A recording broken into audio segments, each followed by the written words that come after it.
नमस्कार दोस्तों, मैं विमलेश गौतम और आप देख रहे हैं ट्रिपल बी ओवरसीज। दोस्तों, हमारे पास जो अभी करंट रिक्वायरमेंट है सिंगापुर के लिए, सिंगापुर में चूंकि हमने वॉक इन इंटरव्यू रखा हुआ है और सिंगापुर के लिए ऑब्वियसली आपको आने वाले टाइम पर काफ़ी अपडेट्स आने वाले हैं। सिंगापुर में चाहे वो स्टडी वीज़ा हो, एस पास हो या फिर वर्क परमिट हो, तीनों के लिए हमारे पास में काफ़ी अपडेट्स हैं और बहुत जल्दी आपको हमारी कंपनी से रिजल्ट दिखना शुरू हो जाएगा। क्योंकि पहले काफ़ी लंबे समय से चीज़ें बंद थी और उनमें काफ़ी चीज़ें टाइम से अपडेट नहीं था, लेकिन अभी सभी चीज़ों को गति मिलने वाली है, स्पीड मिलने वाली है। हमारी कंपनीज़ के जो भी कोटा हैं उन कंपनीज़ के कोटा के हिसाब से सभी लोगों का एप्लीकेशंस होने वाला है और डेफिनेटली अभी काफ़ी चीज़ें ऐसी हैं जो न्यू इंट्रोड्यूस होने वाली हैं हमारी कंपनी के द्वारा सिंगापुर के बारे में। सो दोस्तों, जो लोग भी इंटरेस्टेड हैं स्टडी वीज़ा के लिए, स्टडी वीज़ा में चाहे हॉस्पिटलिटी मैनेजमेंट हो जिसमें कि जो स्टार्टिंग रहता ना मीन्स उसमें फीस का रहता है, अलग अलग कॉलेज का अलग अलग होता है। तो यहाँ पर ये मान लीजिए कि लगभग 5000 सिंगापुर डॉलर से लेकर 10,000 सिंगापुर डॉलर के बीच में फ़ीस होती है। कोई भी कैंडिडेट जैसा कोर्स सेलेक्ट करेंगे उसके हिसाब से उनका प्रोसेस हो सकता है। और इसमें से जैसे मैंने बताया कि 5000 सिंगापुर डॉलर इट मीन्स कि लगभग 2,70,000 80,000 रुपये के बीच में उनकी फ़ीस होती है। तो आप सोच सकते हैं कि कितनी अच्छी अपॉर्चुनिटी है कि सिंगापुर अगर जाना हो तो उनको कम से कम कॉस्ट में भी वो जा सकते हैं। और उसके ऊपर जो फीस रहेगी कॉलेज की डिपेंड करता है कौन से कॉलेज की कितनी फ़ीस है। मैक्सिमम फीस जो है वैसे तो बहुत ज़्यादा होती है, लेकिन हमारे पास जो कोर्सेज हैं उसमें से मैक्सिमम फीस है 10,000 सिंगापुर डॉलर में 5,05,000 के लगभग। सो दोस्तों, ये जो फीस वेरिएशन है ना, ये डिपेंड करता है कॉलेज टू कॉलेज। अब इस जो फीस के अंदर देखा जाए तो कैंडिडेट का टिकट नहीं आएगा, वीज़ा और कॉलेज की फ़ीस इसमें आ जाएगी। अगर आईटी कोर्स के लिए जाना है तो आईटी कोर्स में 6,000 से लेकर 12,000 के बीच में कोर्सेज होंगे। और अगर किसी को बिजनेस मैनेजमेंट में जाना है तो सेम चीज़ 6,000 से लेकर 12,000 के बीच में फ़ीस रहेगी। और सप्लाई चेन मैनेजमेंट जाना है तो लगभग 7,000 से लेकर 12,000 के बीच में रहेगी। सब डिपेंड करता है मिस कोर्स के ऊपर। जैसे मान लीजिए अगर कोई कोर्स है जिसमें से डिप्लोमा कोर्स है उसकी फ़ीस कम होगी, पीजी कोर्स है उसकी फ़ीस ऑब्वियसली ज़्यादा होगी, एडवांस है मीडियम रहेगी। मिस सबका अलग अलग लेवल होता है। तो जो भी कोर्सेस होंगे ना उनकी सारी इन्फॉर्मेशन आपको डेफिनेटली टाइम टू टाइम मिलती रहेगी। फिलहाल जो लोग प्लानिंग करने वाले हैं सिंगापुर में स्टडी वीज़ा के लिए, उनके लिए काफ़ी अच्छी अपॉर्चुनिटी हो सकती है। एज लिमिट स्टडी वीज़ा के लिए मिनिमम एज 16 साल होना चाहिए और मैक्सिमम एज 32 साल होना चाहिए। इस पीरियड में जो लोग भी हों, अगर वो 10th पास हैं, 12th पास हैं, ITI डिप्लोमा डिग्री कुछ भी क्वालिफिकेशन है, मिनिमम 10th पास होना चाहिए। मेल फीमेल दोनों अप्लाई कर सकते हैं। ये स्टडी वीज़ा के बारे में इंफॉर्मेशन थी।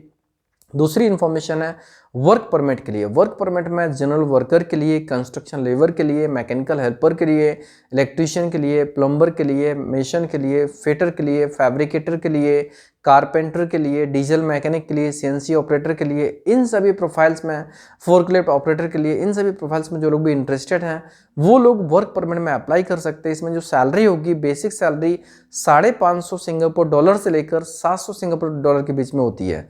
और ओवर टाइम मिला के ये सैलरी बनती है लगभग 900 से लेकर 1200, 1300, 1400 तक भी जाती है। डिपेंड करता है प्रोफाइल के हिसाब से, उसमें क्या क्या बेनिफिट्स मिलने वाले हैं उसके हिसाब से। जो क्राइटेरिया है एलिजिबिलिटी का, अगर वर्कर के लिए जाएंगे, वर्कर जिसमें से जनरल वर्कर या कंस्ट्रक्शन लेबर के लिए तो कोई क्वालिफिकेशन की रिक्वायरमेंट नहीं है। अगर वो ट्रेड के लिए जाने वाले हैं तो ट्रेड सर्टिफिकेट होना चाहिए। अगर वो मैकेनिकल के लिए जाने में तो डिप्लोमा या डिग्री मैकेनिकल होना चाहिए। तो जो भी प्रोफाइल्स है उसके हिसाब से उनके पास में सर्टिफिकेट होना चाहिए। अगर कोई एस पास के लिए जाने वाले हैं तो एस पास में जो प्रोसेस रहेगी उसमें से कैंडिडेट ग्रेजुएट होना चाहिए और उनके पास में कम से कम 3 साल का एक्सपीरियंस होना चाहिए एक अच्छी रेप्यूटेड कंपनी में। और वो एक्सपीरियंस कंटिन्यू होना चाहिए, उसमें ब्रेक नहीं होना चाहिए। और ये मान लीजिए कि उससे ज़्यादा एक्सपीरियंस होगा तो डेफिनेटली उसका एडवांटेज उनको मिलेगा। गल्फ एक्सपीरियंस वालों को डेफिनेटली वेटेज मिलेगा और आउट ऑफ इंडिया में किसी भी देश में काम किया होगा उसका भी वेटेज उनको मिलेगा।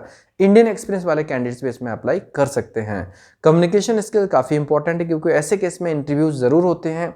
सो जो लोग भी एस पास के लिए इंटरेस्टेड हैं वो लोग डेफिनेटली इसमें अप्लाई कर सकते हैं। इसमें जो सैलरी होती है, अभी जो हमारे पास में क्लाइंट्स की तरफ से जो सैलरी आई है वो 2,500 सिंगापुर डॉलर से लेकर 7,000 सिंगापुर डॉलर के बीच में आई है।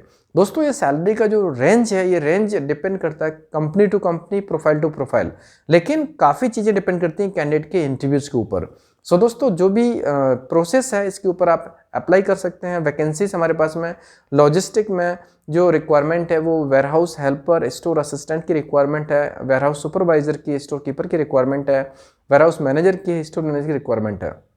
इसके अलावा हमारे पास में हॉस्पिटल इंडस्ट्री में वेटर की रिक्वायरमेंट, किचन हेल्पर की रिक्वायरमेंट है और कुक की रिक्वायरमेंट है।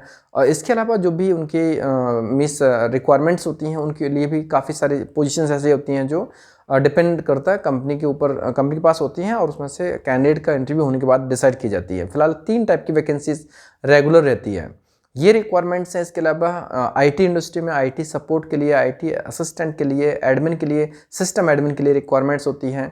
एडमिन और एचआर की भी रिक्वायरमेंट्स होती है, लेकिन हमारे पास एचआर की अभी नहीं है, एडमिन की रिक्वायरमेंट्स है, एडमिन असिस्टेंट की रिक्वायरमेंट है और अकाउंटेंट्स एंड अकाउंट असिस्टेंट की रिक्वायरमेंट्स है। ड्राइवर की भी रिक्वायरमेंट है, ये भी आसपास के अंदर है। सो दोस्तों हमारे पास ये रिक्वायरमेंट्स हैं। इनमें जो भी ड्राइवर और कुक के अलावा बाकी प्रोफाइल्स में जो लोग होंगे ना, उनका ग्रेजुएशन कंपलसरी है और कुक और ड्राइवर में उनको 3 साल का एक्सपीरियंस कंपलसरी है। कुक के लिए उनके पास में कुक का एक्सपीरियंस सर्टिफिकेट होना चाहिए और ड्राइवर के लिए उनका हैवी लाइसेंस होना चाहिए और एक्सपीरियंस सर्टिफिकेट होना चाहिए। सो दोस्तों जो लोग भी इंटरेस्टेड हैं वो हमारे ऑफिस में विजिट कर सकते हैं। अभी फाइल पुट करेंगे तो डेफिनेटली उनको प्रायोरिटी मिल जाएगी और जो ड्यूरेशन है वॉक इन इंटरव्यू को उसके हिसाब से आ सकते हैं। डॉक्यूमेंट्स के लिए आपको ऑलरेडी गाइड किया गया कि आप अपने सभी documents xerox copy, documents original और स्कैनिंग कॉपी में लेके आएँ। दोस्तों जब आप आएंगे वहाँ पर तो आपको क्लियर कर दिया जाएगा कि आपकी पॉसिबिलिटी कहाँ पर है, आपका जो प्रोफाइल है कहाँ पर स्ट्रांग होता है, शॉर्ट लिस्टिंग कहाँ पर हो सकता है, कितने समय में आपका काम हो सकता है। आपको क्लियरिटी काफ़ी हद तक मिल जाएगी क्योंकि अब चीज़ें नॉर्मल होने लगी हैं और वीज़ा एप्लीकेशन इन होने लगे हैं। सो दोस्तों अभी काफ़ी समय बाद चीज़ें नॉर्मल हुई हैं, तो अब आने वाले टाइम पर उम्मीद करते हैं कि सारी चीज़ें नॉर्मल ही रहेंगी।